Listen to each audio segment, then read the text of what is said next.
vsak dan vozim in mi je strast in imam se ful fajn, ko vozim. Preživim kar kakšne 2-3 ure na dan, grem takoj po šoli, naredim nalogo, se še kaj učim, pa grem ven. V bistvu freestyle skiro sem začel v korona času, drugače sem pa že veliko let prej skiro vozil.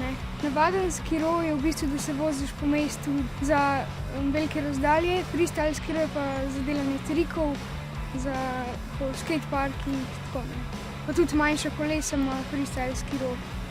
Ponavadi se nove trike učim sam, ampak drugače pa kdaj pa tudi gledam kakšne YouTube posnetke, če kdaj najdem kakšen dober video posnetek, kako se kakšen trik naredi, si ga pa tudi pogledam.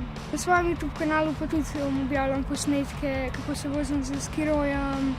Zelo me veseli montirati, posnemati, imam zabave pri temu, tudi s prijatelji to počnemo.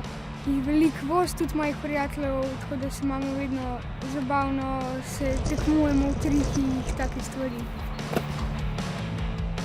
Mislim, da nam to zelo izboljša koncentracijo, tudi motoriko in tudi zato, da nismo samo not, pa da tudi se kaj gibljemo vsak dan, ko grem na svež zrak in pol. Ja, se počutim boljše.